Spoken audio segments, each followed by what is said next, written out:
What up, gamers? I'm Aaron, and no matter who you ask, nobody is ever happy with their rating rank. Because maybe you just watched your teammates die to glaives for 3 hours straight. Or maybe you've been declined to 16 pug groups in a row, and you wish you had something better to link than Dualicious. Whatever it is, I've been there. From guilds so bad we couldn't make DPS checks in normal, all the way to the Hall of Fame. So let's just get right into this, starting from the very bottom. The lowest level of competitive rating is heroic only. 0 mythic bosses whatsoever. And you're in this bracket for one of two reasons. Either A, obviously, you're in a heroic only guild. Or B, and far worse, you are simply pugging your way through life. Now, raid pugging is basically the 10th circle of hell, because every group you get an invite to is just a fresh batch of 20 assholes all looking for the same trinket. But heroic guilds are actually pretty cool, because you know that in a guild, you're gonna get your item eventually. And also, the scheduling is pretty damn lax. In fact, in most heroic guilds, you can pretty much just skip raid, because players at this level have kids, wives, jobs. If their arms warrior has to miss a night of heroic paladins, nobody gives a shit. So I'm gonna try and keep things real with you without seeming like too much of an elitist asshole. Because when you play at this level, everybody around you, and fuck it, you too, are all doing absolutely everything wrong. Nobody does any damage. Healers are sending cooldowns on full health bars, and every mechanic takes until the last second to get dealt with. But don't worry, because this is also the easiest bracket to get out of. Because really all you have to do to move on is decide that you want to play at a higher level and come to terms with the fact that getting better means leaving your current guild. I know, you love them, so it's tough. But don't worry, because really every single heroic guild is exactly the same. Your protection paladin player is a cop in real life, and he keeps referring to himself as the main tank, even though that hasn't been a thing for like 10 years. And your resto druid, she's a 37-year-old woman in an unhappy marriage. But instead of couples therapy, she's just gonna vent about it in the public Discord channel for anyone who will listen. So don't worry, you're gonna meet a lot of very cool people and a lot of great friends. They're just gonna be a lot better at World of Warcraft.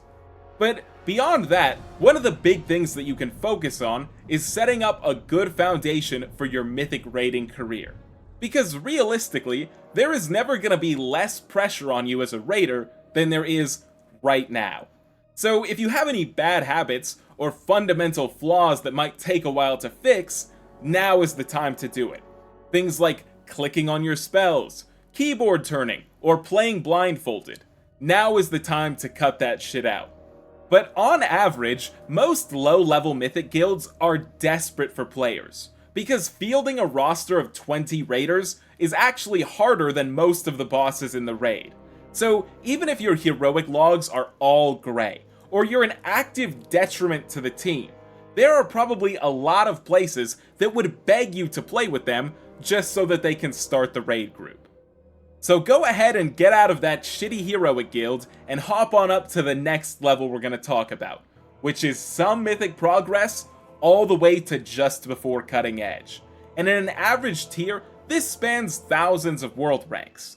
But pretty much every guild here has some very similar problems. And that's that the level of giving a fuck is incredibly low, and the guilds are organizationally incompetent. See, at this level, everybody knows that you're going to be reliant on either a boss kill video or a predetermined strategy to kill the boss. But while better guilds share that strategy through things like raid plans and spreadsheets, you guys just have your raid leader monologue the entire dungeon journal at 20 raiders AFK in front of the boss. See, players at this level, on average, are not proactive about anything. They're not proactive about learning the fights, about enchanting their gear, or telling you they're gonna be 20 minutes late to raid. So that's why any boss with a mandatory participation mechanic, like Styx Bunk Junker, is a 9/11 to these guilds. Because you are gonna have no chance at killing this boss until every player has gotten and fucked up the main mechanic at least 3 times. But that's also our clue as to how we're gonna get out of here. Because at every level of raiding, being a proactive player is the best thing you can possibly do, especially here. Because learning from other people's mistakes and choosing to do your research early will make you look so much better. You'll die less because you already understand the mechanics. You'll take less damage as you're not getting hit by a bunch of unnecessary shit. And you're gonna do more damage because while your teammates are trying to figure out how to steer the ball, you are optimizing your cooldowns. And now, you look like the shining star of your trash heap of a guild. And looking like one of your better players is the most important thing. Because remember, the difference between a guild progressing twin dragons in week 15 and paladins in week 15 is nothing but a couple of lucky pulls. If you look like you can succeed in one, you can probably succeed in the other. But the main thing that we really want to be focusing on here is our fundamental World of Warcraft skills. I know it sounds really simple, but the most important things at this level are going to be things like moving your character effectively, optimizing your damage rotations, and how to cover all the damage events with a defensive. Even when dealing with players 1,000 world ranks better, 90% of all issues come back to these very fundamental skills. And sure, you're not at the world rank where you're gonna find DPS checks, or where you're gonna get cream pied by the boss if you don't use defensives for everything.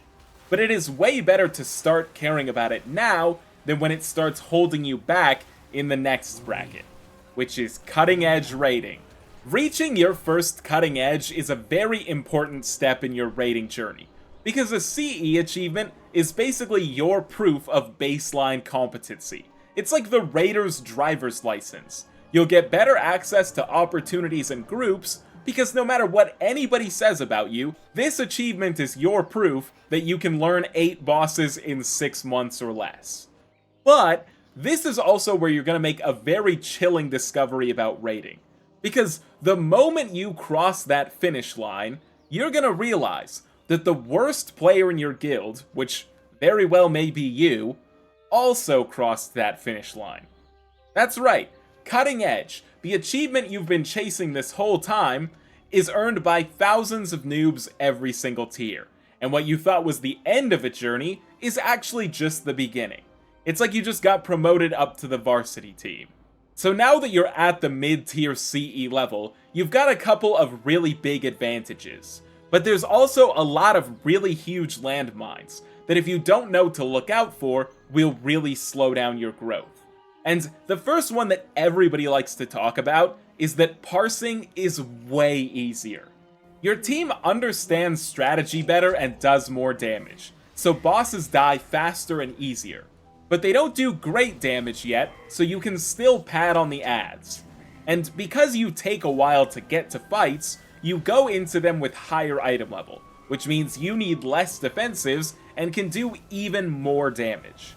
But this is a bit of a problem, because when you take 20 players who all want to parse, but none of them have a very deep understanding of their class yet, you can run into some ridiculous situations. I'll give you an example that happened to me in Dragonflight's Aberrus tier. At this time, Unholy Death Knights were boss damage monsters, providing a great PI target and making boss pushes incredibly free. Unfortunately, we didn't have one, as our DK player Razzun had selfishly just swapped to Mage.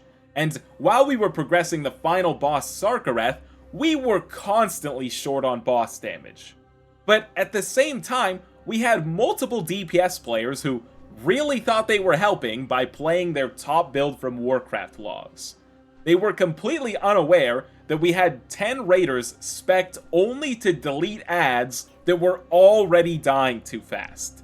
This boss was normally like 200 pulls max, but it took us over 450 pulls to kill because we would simply get to the enrage and the boss wouldn't be dead yet. The only reason we killed this boss when we did was because someone just happened to swap from a pad spec onto their new DK alt. At this level, a lot of players are accidentally playing incredibly selfishly, And because no one has a great idea of what problems are at this level, they're gonna get away with it for quite some time. Even though parsing is easier at this level, it's important to understand that what gets you the best parse and what helps your team kill the boss the most are not always the same thing. It is far more important that you can parse than that you always do. Now, one other landmine you've got to watch out for here is that players at this world rank raid for fucking ever. A lot of late tier CE guilds are going to be progressing Lura until just a few weeks before the next raid comes out, which is a recipe for serious burnout. But the bright side of this is that players at this world rank are used to just playing a ton of WoW. If you're looking for Mythic Plus friends, this is a great level to find them at. Once you start getting a little better, and your guilds start clearing the raid faster, you run into a lot more players who treat the game very seasonally. Your raid ends at 7 o'clock, and by 7:02, there are 0 people online in your guild. And now, for the next 3 months, the only channels in your guild Discord that are actually active are the old school RuneScape and Path of Exile channels. But enough about landmines. How do we actually climb out of this world rank? Well, when you're looking to climb up in the first half of this bracket, which is late to mid-tier cutting edge, the main thing you're going to want to focus on is obviously going to still be your fundamental skills. But beyond that, the biggest piece of advice I can give you is to always remember that you are still a student of this game, and you are still a very flawed player. I know, it is super easy to get an ego when you play at this level, because parsing is easier now than it ever was before. Mechanics feel like they do no damage to you, and all of those AOT CE girls that wouldn't give you a PI last tier are now flooding your Discord DMs begging you to do keys. But if you look only to the people right next to you as a point of comparison, you are going to stagnate. You need to be looking up at the people who you know are still much better than you, and using that as motivation to improve and push harder every single raid. I guarantee you, the gap between you and a truly great player is still 10 miles wide, and while it might feel like you're the shit, I guarantee you'd see a huge performance increase if you just watched and copied exactly what they did. But when you get to the top of this bracket, then your priorities are going to have to shift a bit, because the next goal is going to be breaching the Hall of Fame, which is the top 200 world ranks, plus, whoever sneaks in before the reset. And the biggest difference here is that by the time you're a Hall of Fame contender, whether or not you clear the raid is no longer a question. Now, you are simply racing other people to do it as early as possible. And this means that it's no longer good enough to be the guy who, gets the fight down eventually, or starts doing pretty good damage 80 pulls in. Now, you need to be someone who can learn the fight quickly and start kicking ass from the second you pull the boss. As you start approaching World Rank 500, I think it's about time to have a real honest conversation with yourself about all of the ways that you fucking suck. And then you can start finding ways to approach those problems and solve them. Because as you get better at World of Warcraft, you're gonna start seeing a lot less improvement from simply playing the game. It's about this level where you're gonna have to really identify your issues and make thoughtful changes to address them. But if you can continue to do that, and you can show that you are a standout player at these world ranks sort of orbiting the Hall of Fame, then I'm sure you can get an invite. So now that you've made it this far, I'm gonna try to explain to you some of the dynamics that are at play here. Basically, as you go up in world ranks in the Hall of Fame, guilds just get exponentially better. You can really see this towards the top, where the World 10th Guild isn't even in the same universe as the World 1st. But to some extent, every guild here, from World 1st to World 200th, is gonna have to deal with the fact that the raid is initially tuned for the race to World 1st. And your success in this bracket is gonna be almost entirely determined by how well your guild can adapt and start succeeding before bosses get nerfed 7 times and you start stacking the damage buff. One of the big ways you see this adaptation is through split raids. See, a huge chunk of the community assumes that players run splits because they're big greedy fat boys who need all of the loot. But that's not really true. See, one of the biggest reasons that split raids are so common is because your Hall of Fame guild is going into the tier with 12 hours of raiding scheduled for the week. And if you choose not to do splits, and you just go straight into Mythic after one heroic clear, then you probably have about 3 hours of happy fun time in which you will knock out the easy bosses. Then, you will immediately be greeted by Race to World First tuning Brood Twister, who is about to proceed to turn your asshole into a second Maelstrom for the next 9 hours. For 2/3 of Hall of Fame guilds, you aren't killing that shit even if you raid for the next 60 hours straight. So you might as well go do splits. And another example of how better guilds can adapt quicker is through the compositions that they are able to field. Think of a boss like One-Armed Bandit. This is so much easier if your guild has access to players who can flex into split cleave classes. Or think about how this tier, Light Blinded Vanguard, was basically hard countered by Mistweaver Monk's revival spell. So while a huge part of success at this level is organizational, a lot of it is also dependent on simply having really fucking good players who can do enough damage without a 15% buff. So the best way that you can help your guild personally at this level is to learn fast and be incredibly consistent. Because every fuck up that you make, something like detonating a crystal on Lura, is 5 to 10 minutes of your raid night that your guild can't get back. It delays every other person's progression on the fight and makes it harder for them to learn the important parts of the fight. And because we're now in a race against other guilds, you're gonna have to start thinking about gearing your character differently. Because in a late tier CE guild, the only thing you need to worry about is being best in slot geared by the time you get to Lura on week 20. But when you're racing, you have to start making decisions about what is going to make you as strong as possible right now. This means picking Volt options that might not be BIS, but are bigger steps up right now. Or it means picking crafts based off what you need, not what's gonna be best when all of your other gear is perfect.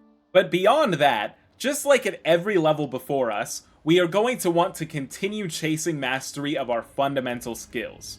Those are going to be important from the first day you launch the game until you win the Race to World First in 2032. And besides that, keep identifying your larger issues and aiming to find solutions to fix them. And when you feel ready to move on to a better guild, go for it, just like you did with your shitty heroic guild. I don't know how far you can get, but there's really only one way to find out. And if at any point you run into trouble, don't sweat it, because my dumbass has nothing better to do than read every single comment, and I would love to help. But until then, I'm Aaron, and thanks so much for your time. Peace.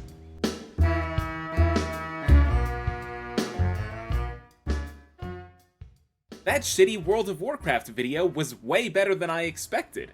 I should like and subscribe to this dumbass.